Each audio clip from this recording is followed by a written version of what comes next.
Hey there, true crime fans. I'm Karina. And I'm Lockie. And if you're like us and you can't get enough of those spine-tingling crime stories, join us every week on our podcast where we dive into the latest cases and chat about everything from mysterious murders to perplexing disappearances. But hey, don't expect us to be super serious about it. We're just two friends who love talking crime over a cup of coffee. Absolutely. So if you're looking for a true crime podcast that feels like you're hanging out with your friends, give us a listen. Caffeine, Crime and Canines is available on most podcast platforms, including Spotify and Apple Podcasts. See you there.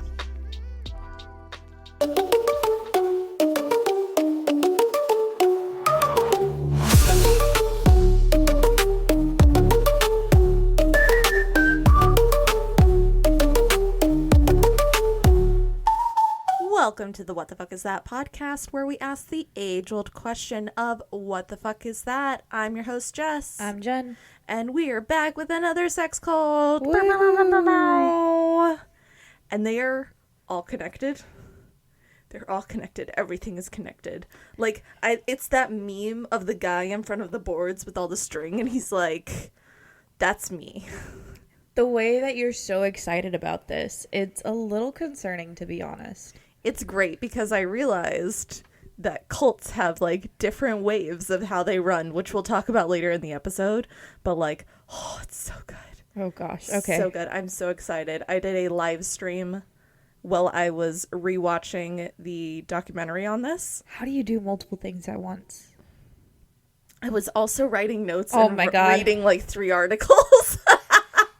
I don't understand this. Like, I can't even watch TV while I'm writing. Well, I had watched the documentary before. Does that make it better or worse? I feel like that makes it worse.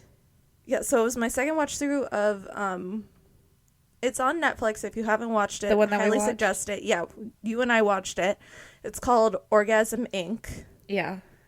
It's fucking infuriating, but it's a pretty good documentary on everything. Like if you want a quick, it's an hour and a half, but if you want like a different version of it, that's a great one. Yeah. Because this one's going to be a little bit more like how everything's connected. Yeah. And a little less of the like specifics about the cult. Okay, so if you want the specifics, go to the Netflix. Yeah, go to the Netflix. There was also a really good podcast documentary series that I listened to. I'll find it and put it in the show notes, but it was like a 6 or 7 episode from... Damn, that's a lot. Yeah, it was put on by the BBC, I want to say. Really? Like the BBC podcast, because they're starting to break into that. It was a really, really good series. She got a lot of really good interviews. This one and the last one, it was hard to find information, but then also hard to like decide what I wanted to put in, because there's just so much. Huh. And how everything's connected and like how everything affects everything. Yeah. Yeah. So yeah, watch the documentary. I'll find that podcast series and I'll put it in the show notes because it was actually really, really good. It talked to a lot of the victims and people involved in OneTaste, which I haven't said yet. That's what we're covering today is OneTaste. There we go. But yeah, it's infuriating. But yeah, so I was rewatching that. Mm-hmm. I was reading 2 different articles. I don't understand how your brain works. Live streaming on TikTok and talking about it all. And I was writing notes. I don't understand how your brain works. Yeah. At all. Yeah. I was in my element. I don't get it. Because when I have to do notes or when I, have to study or anything like that, the only thing that I can have on is maybe music. And even then, it has to be music that I won't start singing along to because, my nerdy music self. I'll just start singing to everything. Fair. But, yeah, no, it has to be, like, something that I know I'm not going to, like, stop and, like, start jamming out to. I think also for this, like, Morehouse, I've been researching it for months. But you so it still was do more this, of like babe. Putting it all together. Babe, you do this all the time though, even with something that you But like if I'm doing my initial research, that's when I'll just put on some like lo-fi Okay, and yeah. dive through the internet. But once I have the information and I have it kind of put together in my head, then I can do other things at once. I don't know. I still can't do that. Like, it's a process. What was it? Oh, I was talking to my mom the other day, and she was telling me, she goes, I really wanted to watch this, like, one docuseries or documentary, some movie that she wanted to see, right? So she made sure that she didn't have, because usually she'll have an AirPod in, or she'll have, like, Alexa playing something in the background when she watches TV or whatever, because, you know, my mom has ADHD, even though she fails to recognize it. And so she was watching it, and she goes, I could not retain anything. Wow. I could not focus for the life of me. Yeah. She goes, so finally I just put in a headphone, or she goes, or I put something on Alexa. Oh, I thought you were saying she did it with. I was confused for a second. Oh, yeah. No, she did it without. She had nothing on. She just had the documentary or, like, the movie that she wanted to watch. Just that was playing. And she goes, I finally put something else, like, in my ear or something else on in the background. She goes, was fine. Could focus the whole movie. I was like, what? Yeah, well, like, you see me at movies, too. Like, I'll talk to the person with me and... Yeah, I know. It's annoying. Checking things on my phone and... Yeah, it's annoying. I know you love it when I go, I bet this is how it's going to end. Oh my God. And that's how it ends. And I guess all of the twists. You and my mom are the same. Like, and especially where, like, we could be watching the same exact thing at a movie theater, at anything. And you'd either start asking me questions or be like, what do you think about this? What do you think about that? I'm like, just watch the goddamn movie. It's not as fun that way. I'm like, just watch the goddamn movie. The whole let point it of a play movie out. is to make you think. No, it's yes, not. it is. No, it's not. It's for entertainment. And that's entertaining to me. Oh my God. This is the reason why we don't watch so many movies together. I think usually when we do, it ends up being like a documentary or something that you have already watched. Yeah. Yeah. Because that way I won't get annoyed being interrupted. Yeah. I think the exception is like documentaries, because then the point is to talk during them. Yeah. So we could be like, what the fuck did they just say? Yeah. Like when we were watching this one, there were several times where I was like, what the fuck? Or the other thing we were doing, which we'll talk about later in this episode too, is because this cult is so connected to Morehouse, which I covered in my last topic. Mm-hmm. We started counting how many times we could find people in purple shirts. Oh, yeah. Because that's like the big thing with Morehouse is they wear purple. And remember we watched that one and it was like, oh my God, like everyone in this room is wearing a purple shirt. We should have made it a drinking game. We would have gotten so fucking drunk if we did that. Yeah. But that was a lot of fun, though. Could make it a drinking game later. Oh, 100%. If you do, drink responsibly. Yeah, sure. You know. I mean, yeah, do that. Please don't arrest me. Anyways, let's get into this because I have some strong opinions and I want to. Of course you do. Call some people bitches because they deserve it. Solid. So if you like whatever the fuck this is, be sure to head over to our Instagram. Our Instagram is WTF is that pod. Over there, you can find the link to our link tree. Our link tree is home to our Patreon. It also has the links for all of the places to listen to us.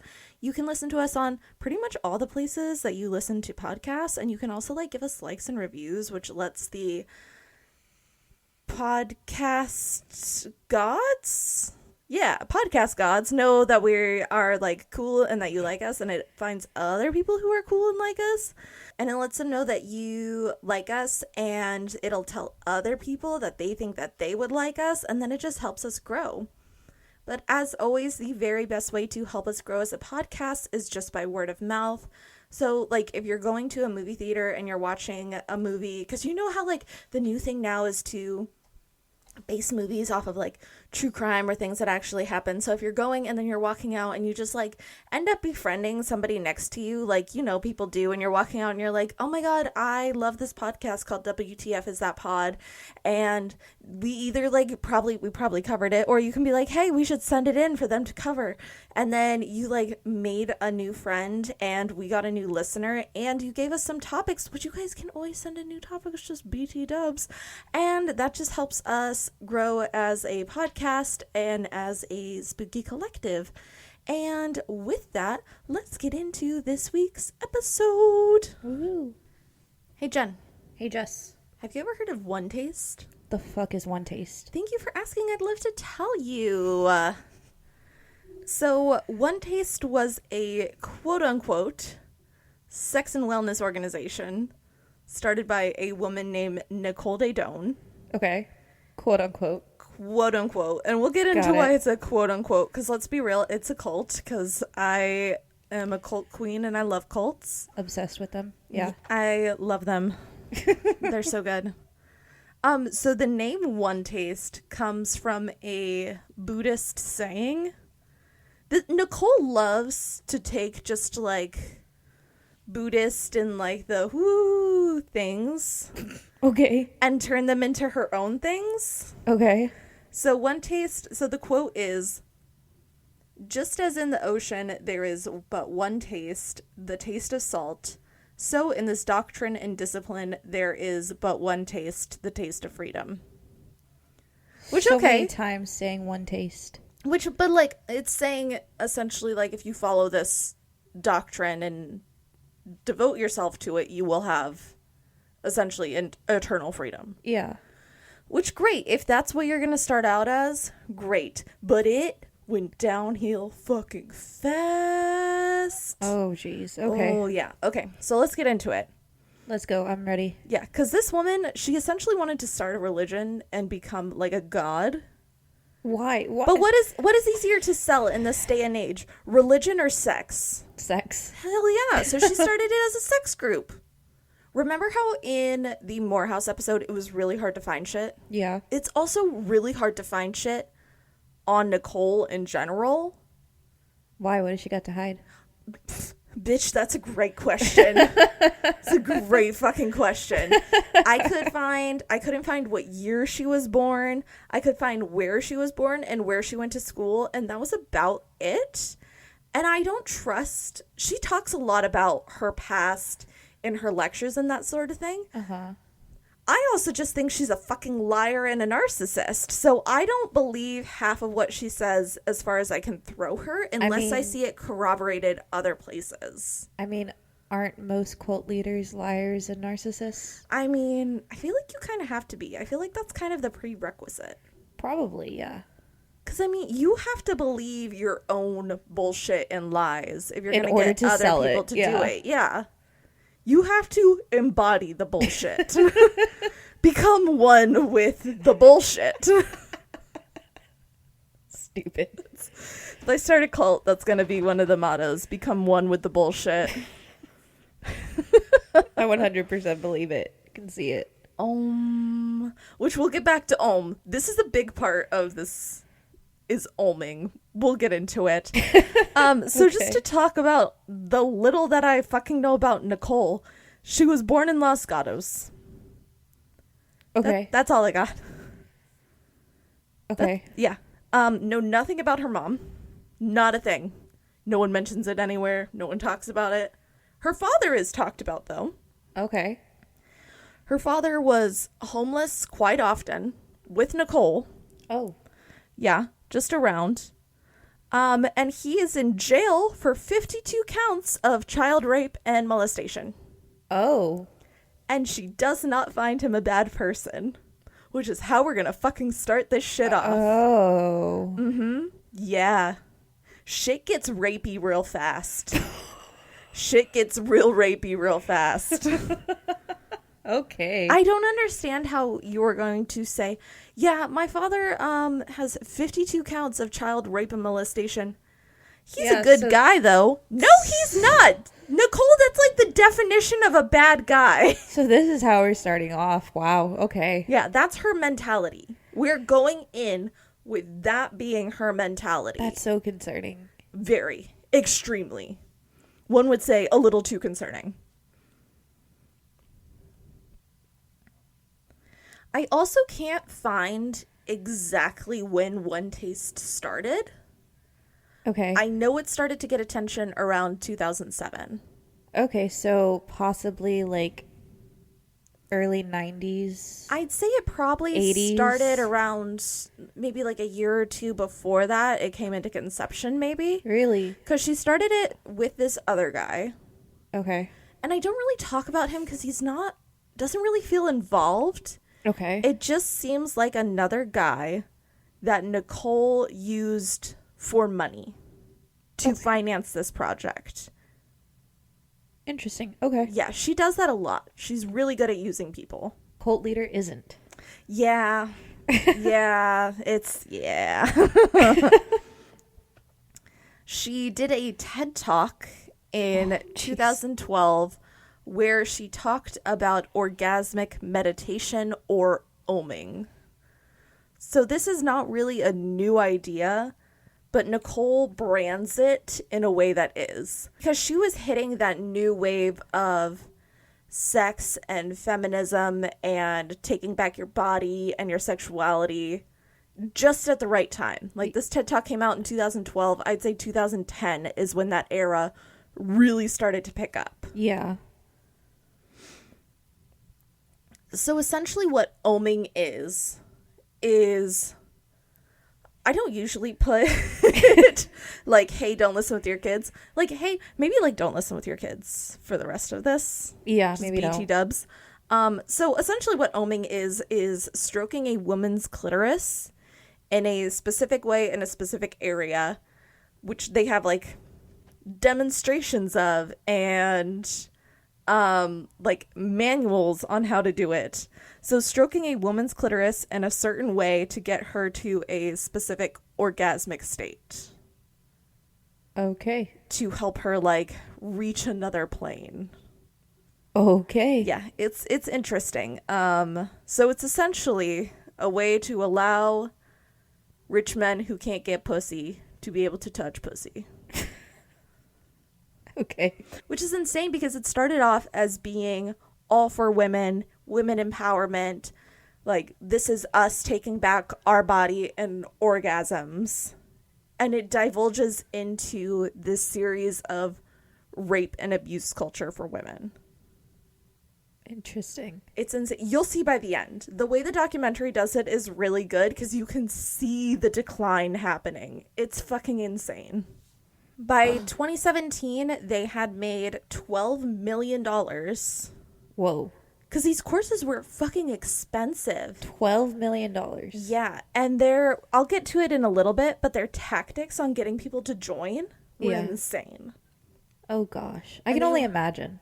Yeah. And they were just charging exorbitant amounts for these classes. Like how much? Like there was a weekend retreat. And I want to say it was like $65,000. Jesus Christ. Yeah, for a weekend retreat. And people were paying it willingly. They were begging to go to these things. What is wrong with people? Well, I mean, we'll get into it. It's my next bullet point. I just want to talk about this part first. Getting ahead of myself. She was endorsed by people like Gwyneth Paltrow, which isn't surprising because it's not Gwyneth really. Paltrow and she's also big ick. And the Kardashians. That doesn't surprise me either. But also, like, what the fuck? What the fuck? No one was like, that seems like a cult. I mean, clearly not Gwyneth Paltrow, because she 100% would join a cult willingly, but... Yeah. Wild. It's thought that she took ideas from L. Ron Hubbard, who started Scientology. Solid. To bring in celebrities... Because then you seem more reputable. Yeah, that's true. Because, I mean, what Scientology really picked up when, like, what's his name? Are you talking about Tom Cruise? Yeah. When Tom Cruise was a part of Scientology and, what's her name? Leah Remini? Yeah, there's a lot of big actors who are first, or even, there's a lot of second generation Scientologists who are big actors.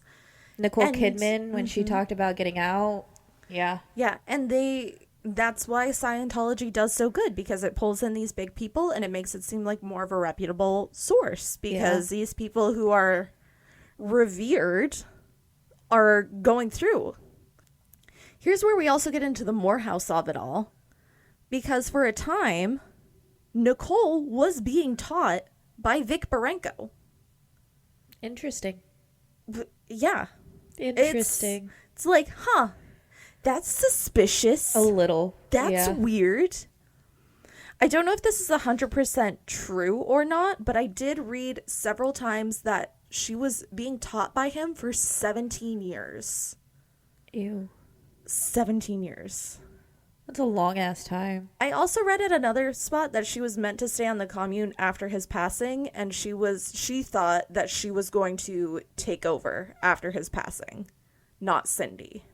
Interesting. Yeah. So, which makes sense because the way that OneTaste is set up and brings in people seems a lot like Morehouse. What year did he pass? 2002. So I guess that, like, the timing would add up. That's what I was kind of thinking. It's like, if Vic passed in 2002, and then she started to realize, oh, I'm not taking over, Cindy is. Yeah. And then, like, the first few little things that were coming out about OneTaste was, like, 2007. Well, that's when they started to get notoriety. So yeah. She had to have started it before then. Yeah, that's why I'm saying, like, between 2002, 2007, like, that makes sense. That timeline makes sense. Yeah, because that would give her the time to make the connections and everything. Yeah.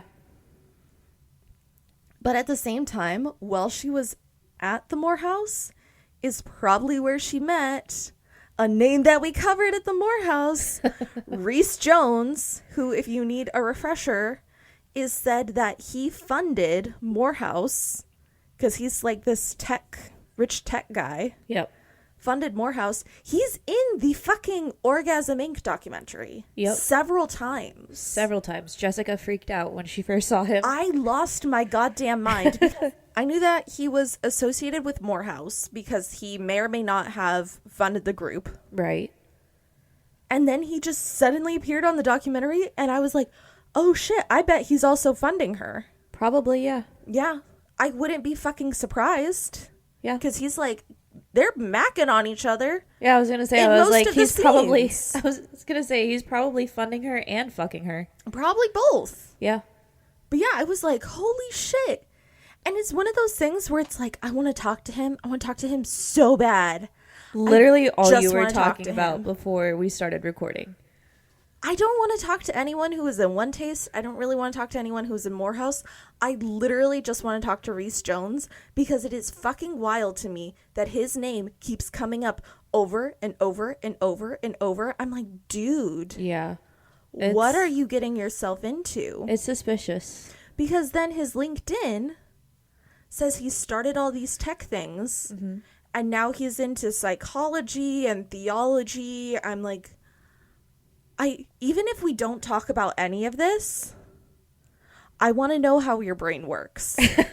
I am so curious. Like, I'm putting it out there. If he wants to get in touch with me, he knows how to because I've tried to reach out to him several different ways. But have you really? Yes. Oh my God. But I just want to talk to him. I want to see how his brain works. Even if we don't talk about Morehouse or OneTaste or Nicole, I am so curious. He has piqued my interest as a person going through life. Yeah. Not even associated to this. Huh. Which is weird to say that this random man that I've never met has become like my special interest, but it's weird that he keeps popping up. That's true. Yeah. But it's... just be careful, dude. That's all I gotta say. I'll be fine. I'll be good. I want to know how people's brain works, and his is fascinating me at the moment. But anyways, away from Reese Jones, because this isn't about Reese. Yes. So we talked about how much money this quote-unquote cult made. Yeah. But, like, how? Because it just seems like people are paying thousands of dollars for orgasms, essentially. Yeah. One would think. Just looking at it surface levels, you're like, why are you paying thousands of dollars just to be taught how to have an orgasm? But it's the way that they would draw these people in that's the fucking issue. Nicole would do this thing called fishing desires, where she would, quote unquote, pull everything out and force things out of you. There's a woman in the documentary who she was going through this exercise with Nicole in front of a group of people, where Nicole just essentially over and over again would go, what do you want? What do you want? What do you want? Until it like kept going down and deeper and deeper and deeper. And she finally got to the point where she's like, oh, I want a baby. Like, that was her deep down internal desire. And Nicole kept pushing at it and going, well, what do you really want? Like, keep going. And she finally was forced into saying she wanted to do a demo, which is a demonstration of a woman in 1 hour orgasm, which again, what does that sound like? Yeah, that sounds like the 3 hour with fucking Diana. Yeah. Yeah. And was forced to say this in front of everyone, which again is a manipulation tactic. So essentially to make sure this she woman follows. was sexually assaulted in front of people. I wouldn't say sexually assaulted, but she was forced into agreeing to something that she didn't actually want. That's sexual assault, I babe. mean, I guess. but she was like forced into agreeing into it in front of a group of people. Yeah. She was manipulated into this. Yeah. That's really concerning. Which then would benefit Nicole. Exactly. Because she then can sell this yeah. as a class of a woman in demo to use it to then sell more classes to more people. That's so concerning. It's so manipulative. It really is. And the fact that she did this multiple times. This wasn't an isolated event. Oh, I'm sure. Yeah. So also during these classes, they would have people talk about their deep hurts, like, oh, I feel like I have a hard time meeting women. I'm having a hard time after my divorce. I don't feel like I'm loved. And there would be people who would be involved with the organization in the back of the room taking notes. Of course. They would then get together, go over these notes. Prey on the vulnerable. They would choose the exact salesperson who could relate to those the best to then try to sell you on getting more classes. Yeah. And putting it on your credit card. And just prey on vulnerabilities. Yep. That's all that is. They were essentially just making vulnerable people feel heard and loved. Yeah. Only to then exploit and manipulate them. Yeah. Sounds like a very culty thing to do. These salespeople were literally told by Nicole and Rachel Cherwitz, who was the head of sales, make the pain bigger to offer the healing. Like, wow. What? Excusez-moi? Wow. What is it? Mean? Have you seen the Nurse John? I beg your biggest pardon. I love Nurse John. Yes, 100%. Nurse Johning it up. It's like, what? There are so many things that I was watching this documentary, and I'm like, Nicole, what just came out of your mouth? What did you just say out loud in front of people? I can't tell you how many times Jessica would literally pause it and be like, what the fuck did she just say? I didn't write it down, but at one point in there, she says the line, I got raped and all I got was a victim story. No, Nicole, that's called trauma. Yep. Rape is rape. Yep. She also, at some point, I don't know if I wrote this down. Oh, it's my next bullet. So I'll just go to it now. Because she also says the best way to deflect rape is to be fully turned on all the time, because then there's nothing to rape. That's not how rape works, Nicole. No. Rape is rape. When somebody says no, that does not mean keep going until they say yes. Yeah. It's just so victim blaming. It's so promoting of rape culture. I don't like it. Which, again, you start to see the devolve of like, oh, we're starting off where women are taking back their orgasms. Like, they're in control. The man is just there to help facilitate it and da-da-da-da-da. And it's like, to this fall to rape is okay. To this, like, well, if you're fully turned on all the time, there's nothing to rape. It's like, no. It sounds like your dad diddled you and you're trying to get past your own trauma and you need to go to therapy, Nicole. Well, yeah, her dad's in jail for rape. Yeah, she literally says that her dad would lure these women in. Like, I'm not going to... let me correct myself.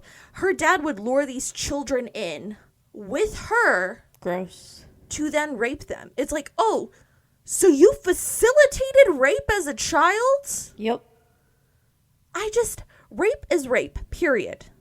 End of story. I mean, an argument could be made that her father, like, forced her to do it when she was little, but, like, to now be an adult. But then, yeah, as an adult, own up to it. Realize, like, hey, that was a fucked up thing that I did. Not, oh, I don't think my dad is a bad man. Oh, I'm sure he's getting ass fucked in jail right now. Probably. And he's not very happy about that. But you know what? He probably shouldn't have done diddling the kids. Yep. I don't understand. I don't understand how people listened to this and gave her money, because I was listening to this and I wanted to slap her stupid fucking face so bad. Yeah. No, that's real. That just shows people's character too, though. It's a lack of empathy. Exactly. The utter lack of empathy. It has to be like psychopaths and sociopaths joining this cult. It has to be. No, it's these people who are vulnerable, who are... Well, no, like that are like helping her. Oh, in the upper division. Yeah. Oh, 100%. No, that are helping her. Hondy P. Like... Stop that. Yeah, it's these...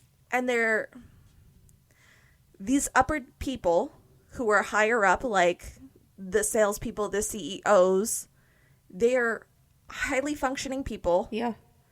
Who then probably have psychopathic tendencies, because that just means you have a lack of empathy. Yeah. Like, I think people think they hear like psychopathic tendencies and think, oh, well, they're murderers. It's like, no, they lack empathy. Yeah. That's the definition of it.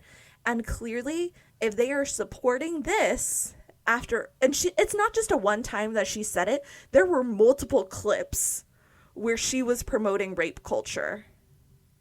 Which is so concerning. An utter lack of empathy. Yeah. Sociopath behavior. And then to prey on the people who need the most empathy. Yep. To then take advantage of them and take their money is fucking insanity. It's gross. Yeah, it's just this weird victim blamey mentality. But also on the documentary, they're going over things with Nicole and they're like, hey, too many people are coming to the Om sessions, which is essentially this time that they were doing the orgasmic meditation. Yeah. Like, hey, you're letting too many people in. You're letting too many random people in.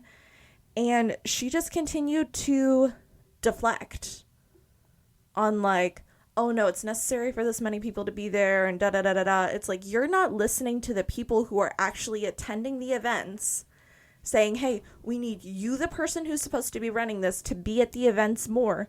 And we need you to put a tighter lid on the people who are here and how many people are here. Yeah. Only to be told, no, it's fine. Because let's be real. These type of sessions were attracting more men than women. Well, yeah, of course. So then what do you think happens when more men are attending this event than women, when the whole point is to get a woman off? Aggression.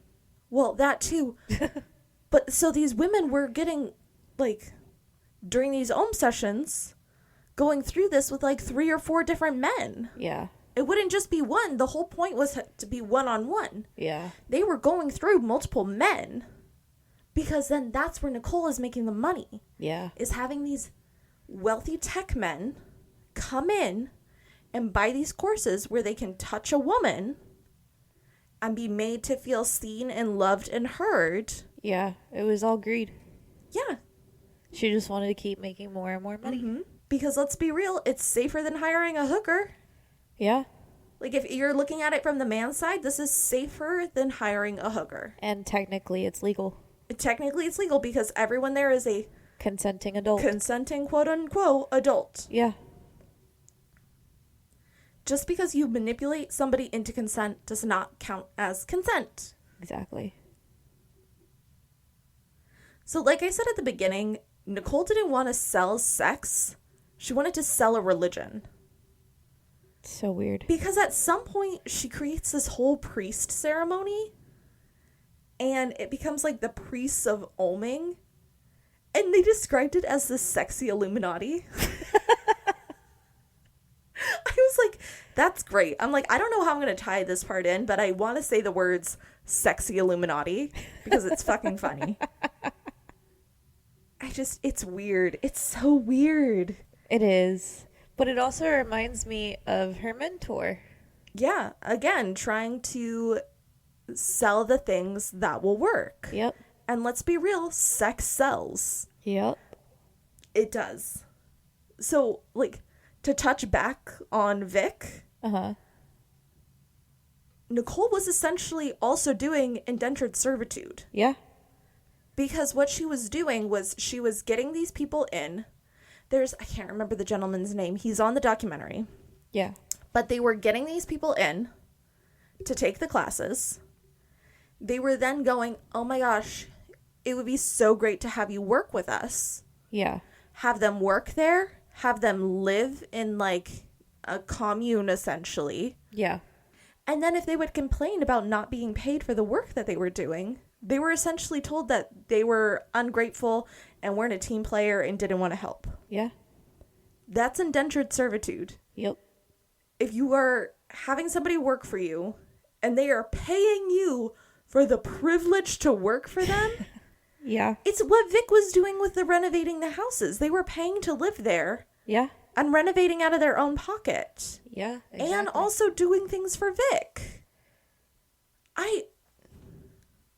Yeah, it's not far off from what Nicole is doing. Same thing, different font. Yeah. Legit same thing, different font. Yeah. It's wild.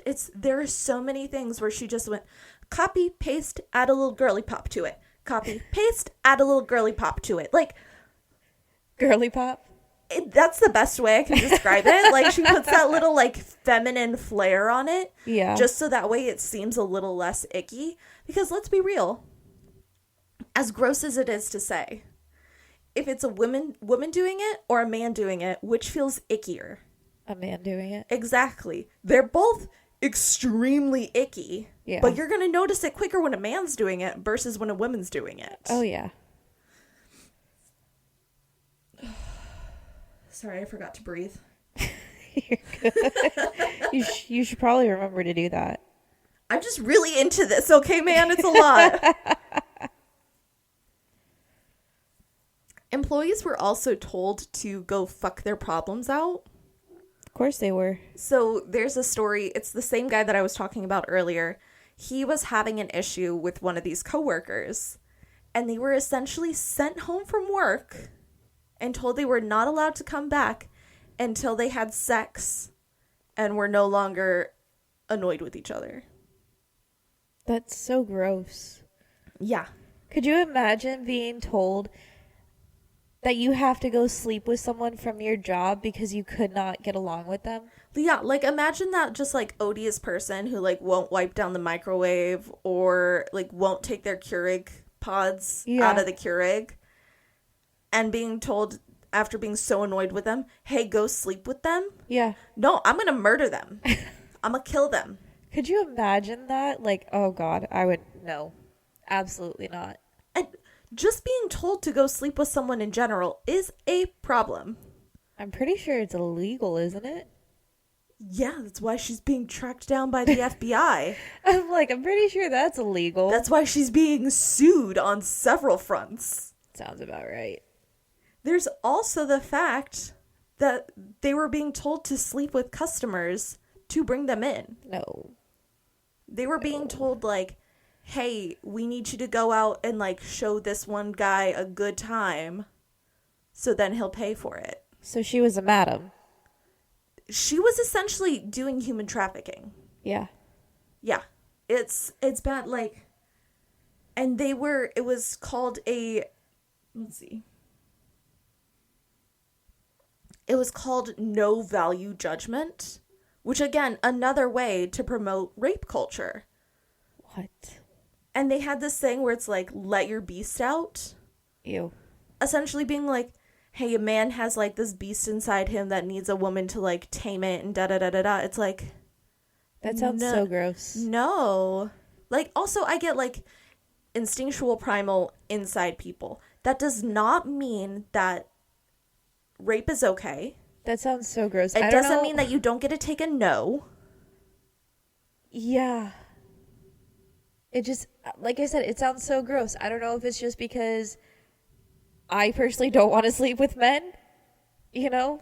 That gives me the ick. I like sleeping with men, and I think it's gross. Okay, great. I'm glad I'm not the only one who thinks that it's gross. No, I think it's because weird. I was like, that just...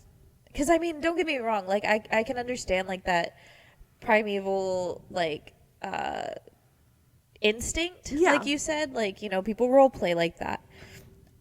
To me, it's gross still regardless because I don't want to sleep with men. But to then, like, promote it, to, like, sell that and, like, essentially give women to men. No.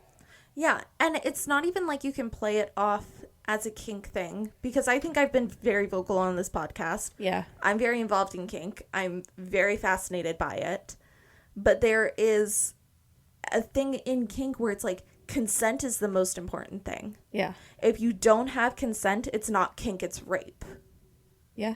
And that's what this is. Because if you're saying let the beast out, okay, that's fine.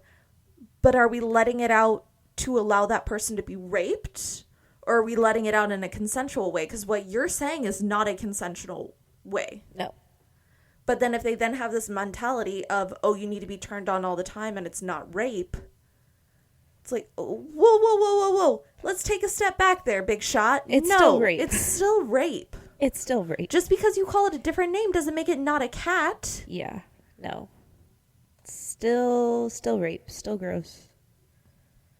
Yeah, and there was like this one story of Arias Blanc. I think that's how you say her name. Her sister Autumn came on to the documentary and talked about her. But she was being full on abused, like beat the shit out of by her boyfriend. Oh, jeez. They were both involved in OneTaste. They were both living in one of the like essentially commune areas. Yeah. And she tried to talk about, hey, I'm getting abused by my boyfriend. Like came in with a black eye. Hey, I'm getting abused. And she was told that it's not abuse. He just needs to get that primal out and you need to love him more. You need to love him through it. Gross. Yeah.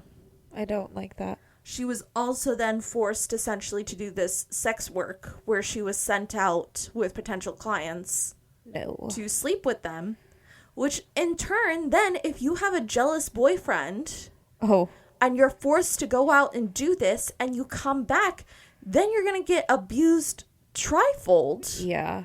So you're just getting abused physically, mentally, emotionally on all fronts all the time. You're fucked. Yeah. Jeez. Poor kid. She's apparently great now. She's like going to college. She's getting her PhD. Oh, good. It's nice to see that all of these people in the documentary have now found themselves. Yeah. It's just sad that they had to like go through that in the first place. Yeah, hit rock bottom essentially. Yeah. To then figure it out. Jeez. Because Nicole created their rock bottom. Oh, I'm sure. Yeah. So as of right now, Nicole is being investigated by the FBI for different sexual abuse cases and human trafficking. After the FBI started to follow her and go after her for all these things, that was in about 2017, 2018. Okay. She left the country. Doesn't surprise me. Right. Like if you're going to try to get away from the U.S. government, go to a different country. Especially one without an extradition treaty. Yep. Again, because these are not dumb people.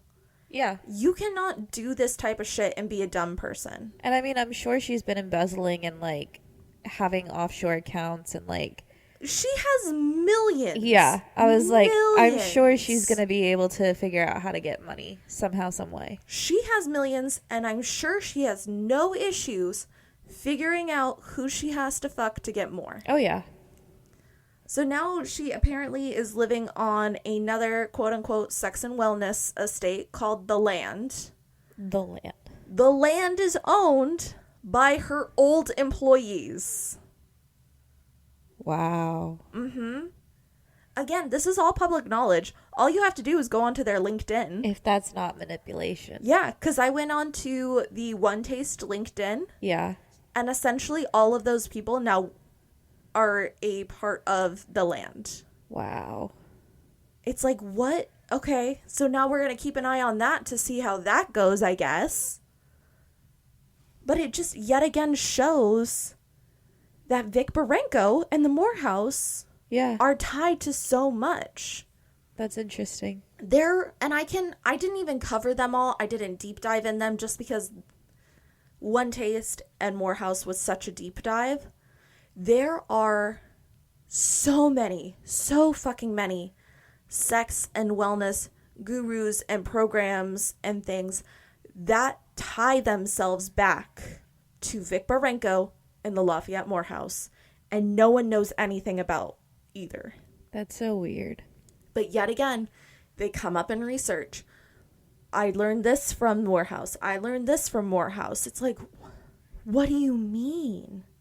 It just comes back over and over and over. It's like, yeah, to know that all of that is connected is just, that's wild. And granted, I know one bad person that comes out of a teaching doesn't make the whole teaching bad. Yeah. It's just interesting that she studied with Vic for so long. Yeah. And this is what we got from it. Yeah.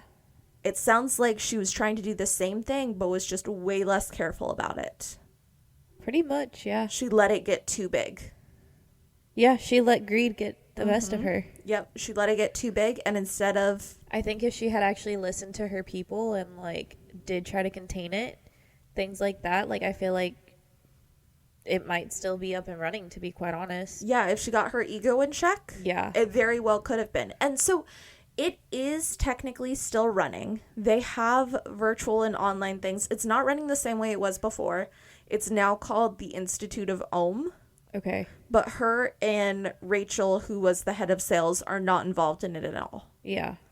So I haven't looked into it at all as it is now, because I feel like you got rid of the problem. Like, you cut off the head of the snake. Yeah, I was going to be like, I just hope that it's better. Like, it's actual classes to where, like, if people want to learn with their partners. Yeah, because again, it's like all the other cults that I've covered where I can see the start point and I can see the good intention there of, hey, some people have a harder time orgasming than others. So if you have this set way that it's done and teach people how to open up their mind to it, they're going to be able to achieve orgasm. Exactly. It's everything else that it devolved from that's the fucking issue. Yeah. Like the sex trafficking, the prostitution, all of that. Yeah. Yeah. Because let's be real, like, sex is like a new age cult. Yeah. If we're going based off of all of these people joining up easily and all these people being taught by the Morehouse and Vic Barenko, sex is the new age of cults. Yeah. Because in the 60s and 70s, like, we had a lot of communes that were cults. Yes. In the 80s and 90s, we got a lot of those religious-based cults. Yep. And now we're in this new age of cults, which is sex. Yeah, because that's what appeals to people right now. And that's what people need. That's the one thing that people can agree on. Because you look at religion, people are always torn about religion. You look at politics, people are always torn about politics. You look at anything else, environment, stuff like that, people are torn about the environment.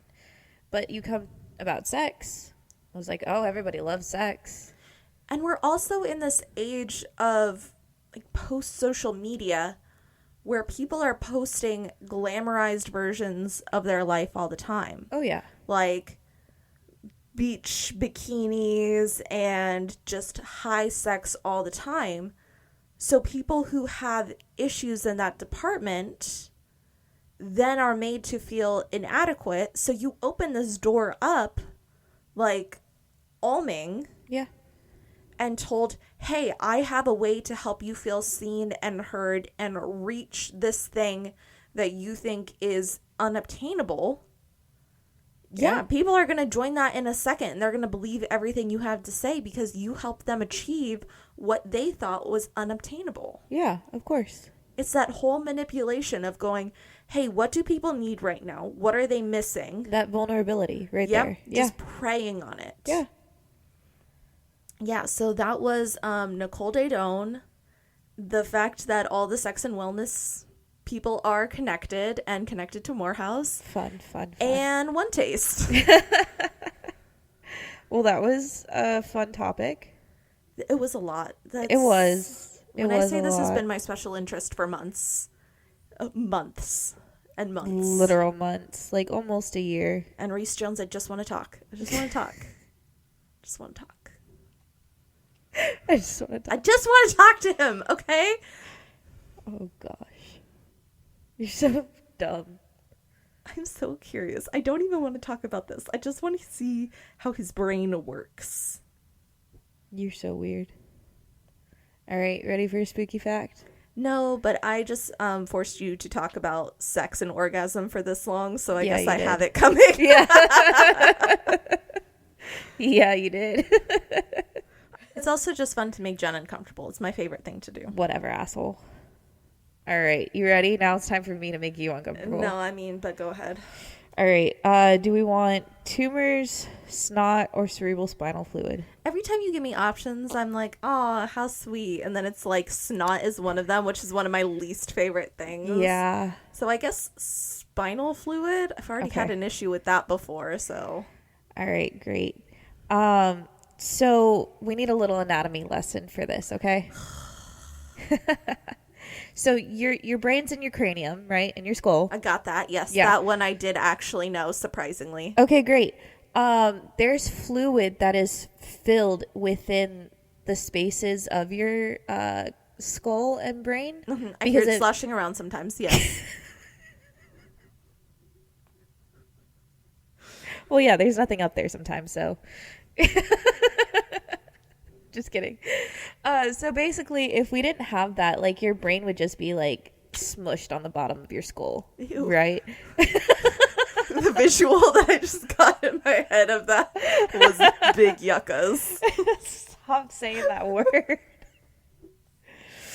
Anyways, so yeah, it would just be, like, smushed at the bottom of your skull. Mm-hmm. You would not be functioning. Okay? Mm-hmm. So this fluid encompasses your brain. It helps cushion things. So, like, when you hit your head, you know, tries not to give you a traumatic brain injury. Obviously, sometimes, like, you get concussions, you'll get mild TBIs, stuff like that. Yeah, but your body tends to not want you to, like, die. Yeah, so. You know, that's the reason why your body will automatically start breathing again when you stop yourself. Mm-hmm. It's involuntary. Anyways, so this goes all the way down your spine as well, down your spinal tract. Gotcha. And so that's probably why you had issues with it with your epidural too, I'm sure. Ugh, that was a nightmare. Yeah. So anyways, sometimes this fluid will leak through a hole in your sinuses and run out of your nose like a river of clear snot. So now I have to be worried about it from that too? Yeah. Like, okay, so Jenny kind of talked about it earlier. When you get epidurals, like, you run the risk of them getting... puncturing, yeah. Yeah, of puncturing that and then getting the worst headache that you'll ever have in your life. Like, I had to crawl. I couldn't stand upright. Yeah. And then the way that they fix it is fucking gross. They go in, they take blood out of your arm, and they inject it into your spinal cord to create a scab. Yeah, because they take the plasma. I hate it. They take the plasma to, like, form a, yeah, like what you said, a scar or a scab, like a clot. Yeah, to get it to, like, close up, essentially. It's like a patch. Yeah, but, like, losing spinal fluid makes you feel like hell. Like, yeah, no. I literally was like, I'm dying. This is it. This is the end. I'm going to give you a caveat about this. It's not normal for spinal fluid to leak out of your nose. I would fucking guess not. Yeah, no, it can happen. Okay. And if it happens in, like, very minimal traces, like, that's okay. But if it's happening for, like, a long time, go see a doctor, because then there could be really something very wrong. And basically, like, you'd have to get brain surgery because you're losing spinal fluid that's, like, cushioning your brain. So your brain's going to go towards the base of your skull. And I'm sure by that point you're just feeling like shit, too. Yeah, like, people have talked about, like, I did some research on it, obviously. people have talked about who have had something like that have said that it was almost like a cold. Like they thought that they just had like a runny nose cold for like weeks until finally they like ended up seeing brain matter. Yeah. They ended up seeing brain matter in the in the fluid that was coming out of their nose. I'm going to throw up. No, thank you. So that's kind of how they found out that it's like, oh no, this is actually really serious. So yeah, if that happens, you know, go see a doctor. Thanks, I hate it. You're welcome. Jesus. All right. Well, if you like whatever the fuck this is, be sure to head over to our Instagram. Again, our Instagram is WTFisthatpod. Over there, you'll find the link to our link tree and all of those other little goodies. And with that, don't leak spinal fluid because it's really bad for you and really gross. And don't join a cult this week. Yeah, don't do it. Yeah. Bye. Bye. I just want to talk. Just want to talk. Did you enjoy it? No. Give me my